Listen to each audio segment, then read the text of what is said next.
Hello everyone, welcome to the Old Man and the Read. My name is Jerry. Today I'm going to do another video of favorite books of mine. I've been doing 15 at a time, but I've switched that to, I'm doing 20 this time simply because I'm having a hard time coming up with titles for 15 more books each time. And so I'm going to do 20 and we'll see how much longer I even do these favorite book videos. But anyway, so I've got 20 more of my favorite books. So I'll begin. The first one I have is Remembering Babylon by David Malouf. It's just an exceptionally good story. It's about a 13-year-old cabin boy who is washed overboard and then washes up on the Australian Aboriginal coast, half drowned basically. He's discovered by the Aborigines, and then for the next 16 years he just follows them around, and that's basically for his survival. They never actually accept him into their group. And then 16 years later, some European colonists settle nearby, and he goes to them, but they don't accept him either. The next book is Siddhartha by Hermann Hesse. This is a book I've read a few times, but this is about Siddhartha. He's a man who is seeking enlightenment and meaning in life. When he is dissatisfied with his life and he renounces it, and then becomes a Buddhist ascetic, and he follows that life for a while, but then he's seduced by the pleasures of the flesh, and then learns commerce and becomes wealthy, but then he eventually tires of that, and then renounces all of that and returns to the life of a ascetic. He goes to a river crossing that he had been to before, and becomes the helper of a boatsman who ferries people across the river. The next book is My Name is Asher Lev by Chaim Potok. And this is a story about a young artist. He's born into a family of ultra-Orthodox Jewish, a Jewish family, and but he is driven almost helplessly to draw and paint. Art is his life, but this is against the wishes of his father, who believes that those practices come from the other side. The next book is Lagrish Go Down by Aidan Higgins. This is really a beautifully poetically written book, but really quite plotless. But it follows sisters who are all spinsters, and they're living in their once wealthy family's home, but it's now quite run down. And most of the story just follows the youngest sister and a love affair she's in with a rather unpleasant man. The next book is Stories for the Years by Luigi Pirandello. This is a short story collection, lots of really unusual stories, and some rather philosophical couple of the stories I'll mention is The Jar. And this is about a man who's repairing a large jar and accidentally seals himself in it.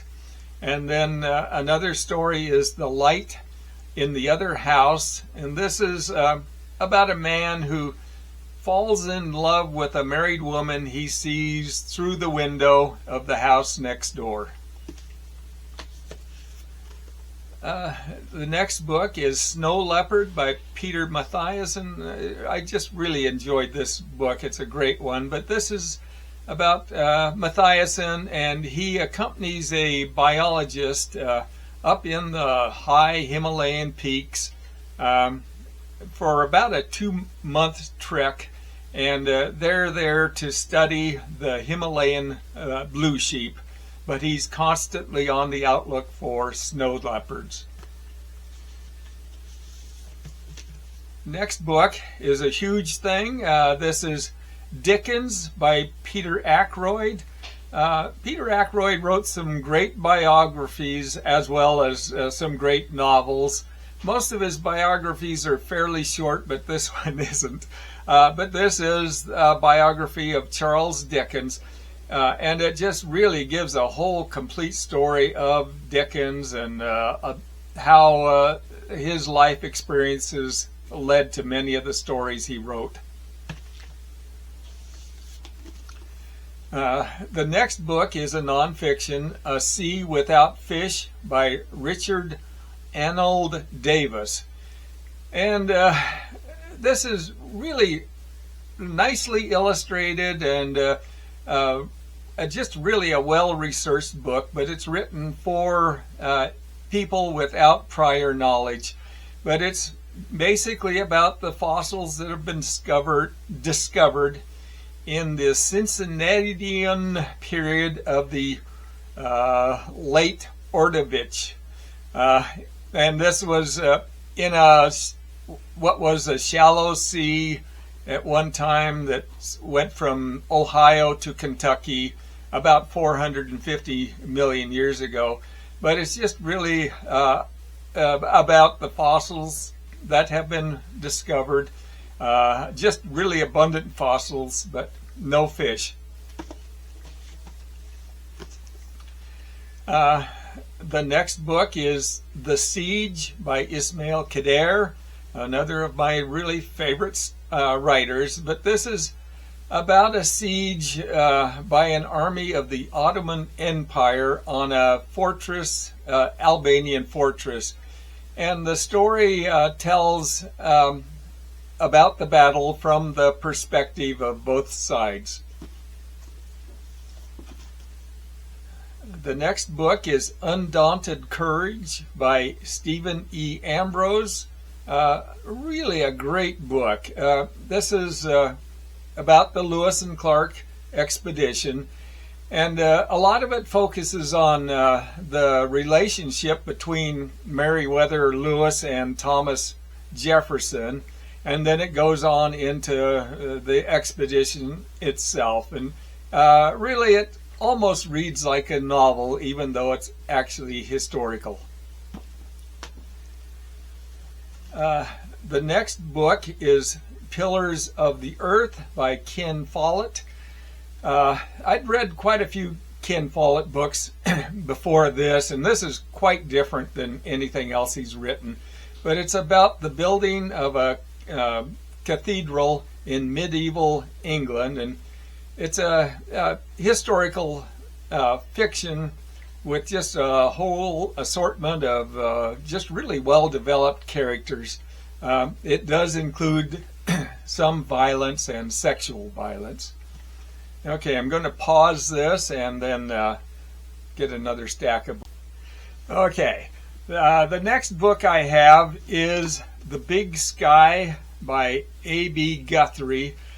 And this story follows Boone Caudill, and it begins where he has a fight with his father, and so he runs away, and then he decides to set out for the West and eventually becomes a mountain man.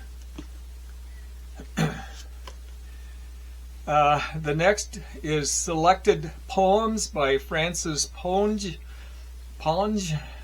But this is just really a fantastic collection of poetry. There's a lot of shorter poems in here, and then some longer ones that are a couple of pages long. The shorter poems are a little more abstract, but some of the longer ones I consider almost poetic essays, just beautifully written. Next book is Orfeo by Richard Powers. A great book. Richard Powers wrote so many great books, but this follows a man, Peter Ells, and he's a 70-year-old retired college professor of music. And after his retirement, he decides to set up a lab in his home to try to insert into the genetic code. He wants to splice music into the genetic code. But then his dog dies and he dials 911, which brings the police to his house. While they're there, they see the lab that he has set up, and they think it's a bioterrorist lab. And this sets Ells on a run from the law, and he goes across the country. The next book is A Canticle for Leibowitz by Walter M. Miller. This is set in a post-World War III world. This follows a nuclear war, and the U.S. is a radioactive wasteland, and civilization has basically collapsed. And after the nuclear war, the survivors decide to destroy all human knowledge. So the Order of St. Leibowitz sets as its mission to preserve human knowledge, and so they hide books and painstakingly copy them over the years. And then a few centuries later, a renaissance in science and culture occurs. The next book is Loot and Other Stories by Nadine Gordimer. Gordimer wrote some really great stories, but this is what I thought was one of her better short story collections, and especially the title story Loot. And this is that basically after a huge earthquake, people start going into where the ocean has receded, looking for treasure, and then a huge wave appears. The next book is A Room of One's Own by Virginia Woolf. Just a magnificent collection of essays, but she writes mostly about women writers, but also about how women were treated and where they were expected to, where their place was expected by society at one time. The next book is The Evolution of Plants, another great nonfiction. This is actually an undergraduate textbook, I believe, but this is written by K.J. Willis and J.C. McElwain. But it's just a great book. I enjoyed this so much. It's very informational, and it's about the early plant life, and then it goes on through the various geological time periods and discusses the various plant life that evolved in those periods. Next book is The Path Between the Seas by David McCullough. Great historic account of the building of the Panama Canal. McCullough just wrote some incredibly good historical books. And the last book I have is The Voice at the Back Door by Elizabeth Spencer. This was actually a fairly groundbreaking novel written back, I think, in the early 1950s.